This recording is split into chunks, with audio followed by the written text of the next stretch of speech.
సగటు మనిషిగా బతుకుదామన్న ఒక్క ఆలోచన తప్ప నాలో ఏం లేదు. అలాంటిది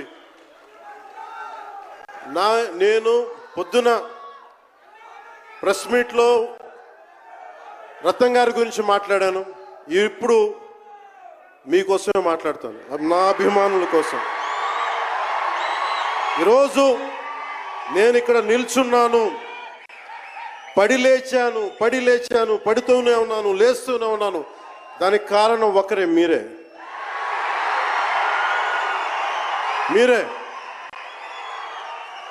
పడిపోయినా, కింద పడ్డా, లేచినా, ఉన్నా, అన్నా నీ వెంట మేము ఉన్నామని.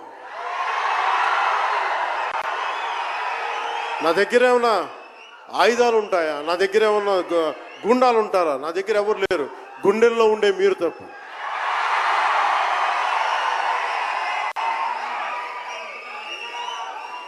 దాదాపు నేను 96లో నా మొదటి సినిమా అకడమిక్ డబ్బాయి. ఇది 2025 అంటే ఆల్మోస్ట్ 29 to 30 years. అంటే దాదాపు 29-30 సంవత్సరాలు నేను చిత్ర పరిశ్రమకు వచ్చి. ఎలా ఉంది అంటే నాకే తెలియదు, అలా కాలం ఇట్లా అయిపోయింది. కానీ కొంత వయసు పెరిగిందేమో కానీ గుండెల్లో చావు ఇంకా చావాలి, బతికాం. ఇక్కడే సభలో సర్దార్ గబ్బర్ సింగ్ సినిమాకి మహబూబ్ నగర్ నుంచి వచ్చిన ఒక యువకుడి గురించి చెప్పాను, మన అభిమానులు ఒకటి గురించి చెప్పాను.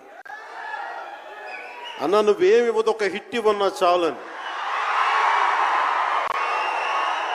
ఆ రోజు నేను భగవంతుని కోరుకున్నాను, నా అభిమానుల కోసం, నా కోసం కాదు కానీ ఒక హిట్ ఉంటే బాగుంటుంది అని కోరుకున్నాను. అది హరీష్ శంకర్ గబ్బర్ సింగ్ వల్ల తిరిగి వచ్చింది. కానీ ఈ సినిమా చాలా డిఫికల్ట్ టైమ్స్లో చేశాను. ఇది సినిమాల మీద టెక్నీషియన్గా నేను ఉండి ఒక నిమిషం సినిమాలు కష్టంగా ఉండి, ఒక సినిమా చేయటం ఎంత కష్టమో, సినిమా చేయటం చాలా చాలా కష్టం. నేను మీతో పంచుకోదలుచుకున్నాను ఈ రోజున. మీకు సంబంధించి నేను మొదటి సినిమా నుంచి ఇప్పుడు దాకా జానీ సినిమా నేను చేసినప్పుడు అది ఫెయిల్ అయితే, ఆ సినిమా ఫ్లాప్ అయితే ఎలా ఉంది అంటే ఆ రోజు నా పరిస్థితి, వరుసగా హిట్లు కొట్టి కూడా ఒక్క సినిమా ఫ్లాప్ అయితే అందరూ మీరు వదలలేదు. నేను మీ గురించి ఎప్పుడు మాట్లాడతాను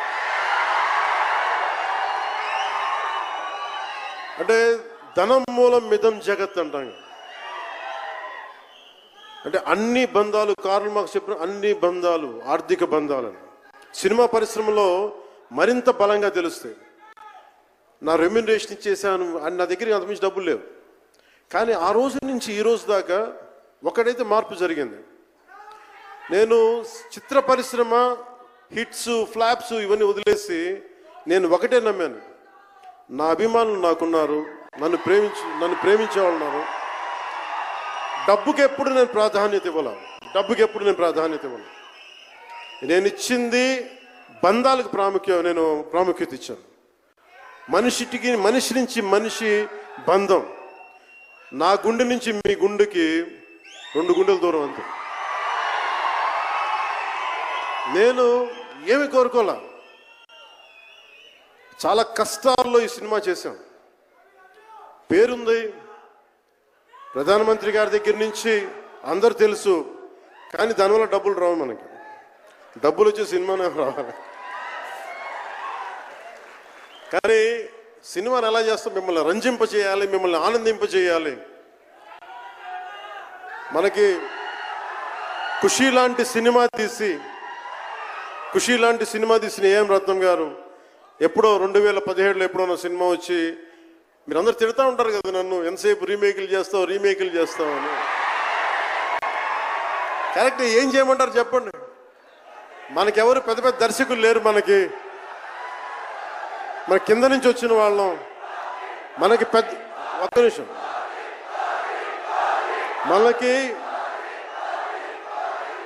మన సినిమాలని చెప్తున్నా, ఓజీ సంతోషం, ఇది వీరా, మీకు ఈ సినిమా గురించి చెప్తాను. మీకు అంటే మనకి దర్శకులు ఎవరు లేరు. నన్ను అందరూ కూడా ఈ రీమేక్ చేస్తే వీడితో పని అయిపోతే డబ్బులు వస్తాయి, వీడికి రీమేక్ చేస్తే డబ్బులు వస్తాయి. మధ్యలో నేను చేసిన పాపం వల్ల ఒక ఫ్లాప్ తీసాను అంతే. ఆ ఫ్లాప్ తర్వాత నా గ్రిప్ రాలే మళ్ళీ ఫిల్మ్ ఇండస్ట్రీలో. మళ్ళీ నాకు నిలబడింది ఒక త్రివిక్రమ్ శ్రీనివాస్ నిలబడ్డాడు నా కోసం. ఆయన ఎవరో కూడా తెలియదు నాకు. ఎవరన్నా సక్సెస్లో వెతుక్కొని వస్తారు, అపజయాల్లో వెతుక్కొని వచ్చిన నా మిత్రుడు ఆత్మ బంధువు త్రివిక్రమ్ శ్రీనివాస్ వచ్చి అప్పుడు జలసా తీశారు. కష్టాల్లో ఉన్నప్పుడు లేదు, అడ్వర్సిటీ రివీల్స్ ట్రూ క్యారెక్టర్ అంటారు. కష్టాల్లో ఉన్నవాడే వచ్చినప్పుడు స్నేహితుడు. అలాంటి స్నేహితుడు నాకు భగవంతుడు త్రివిక్రమ్ శ్రీనివాస్ ద్వారా వచ్చాడు. అలాగే ఎందుకు రీమేక్స్ చేశాను మీకు ఉంటుంది కదా. నా పార్టీని ఎవడు నడుపుతాడు? కొత్త కథలు తీస్తే ఎప్పుడో వెళ్ళిపోద్ది. నా భార్యని కానీ నా పిల్లల్ని కానీ ఎవరు పోషిస్తారు? నేనే పోషించుకోవాలి, దాని డబ్బులు కావాలి, పార్టీ నడపాలి. వీటన్నిటికీ రీమేక్ అనేది నాకు కొంచెం ఈజీ దారి అయింది. సొంత సినిమాలు కొత్త సినిమాలు చేయలేక కాదు, వేరే దారి లేక. నాకు దేశం పిచ్చి, సమాజ బాధ్యత పిచ్చి, సినిమా మీద ఉన్న కరెక్టే నేనంటే మీకు పిచ్చి. అలాంటి నేను ఒక మంచి సినిమా రావాలని కోరుకుంటే అది రత్నం గారి ద్వారా వచ్చింది. కోరుకున్నాడు ఆయన, నీతోటి ఒక బలమైన సినిమా తీయాలని. ఏదో ఆయన కూడా ముందు రీమేక్ వచ్చారు, అవి అటు ఇటు తిరిగి యాక్చువల్గా క్రిష్ గారి వల్ల ఈ సినిమా వచ్చింది. ముందు జాగర్లమూడి క్రిష్ గారికి మనందరం ముందుగా కరతాళ ధ్వనుల ద్వారా చాలా బలంగా తెలియజేయాలి.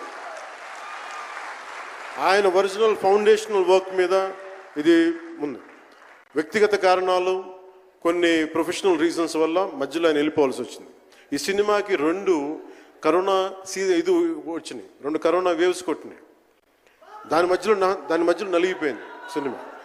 అలాంటి సమయంలో ఒక ఆస్కర్ విన్నర్ ఎక్కడో మనం ఆంధ్రప్రదేశ్లో చిన్న బడ్జెట్లో సినిమా తీస్తే మన బడ్జెట్స్ ఎంత ఉంటాయి? 10 కోట్లు 15. అలాంటి సినిమాల నుంచి సంగీత దర్శకత్వం వహించి మనం పెట్టే నాటు నాటు నాటు అనే పాట ప్రపంచమంతా ఉర్రూతో లూగిస్తుంది అనేది తెలియజేశారు కీరవాణి గారు. అలాంటి కీరవాణి గారు నేను ఈ సినిమాని ఎన్నిసార్లు చేసే పరిస్థితుల్లో నిజంగా ప్రతిసారి నాకు నిరుత్సాహం ఉండేది. నాకు తెలుస్తూ ఉంటుంది కదా, నిస్పృహ వచ్చినప్పుడల్లా ఆయన ఏదో ఒక ట్రైలర్ రిలీజ్ అయ్యేది, ఆయన మ్యూజిక్ చూస్తే మళ్ళీ ఒక ఉత్సాహం వచ్చేది, ఒక ప్రాణవాయువు నింపేది.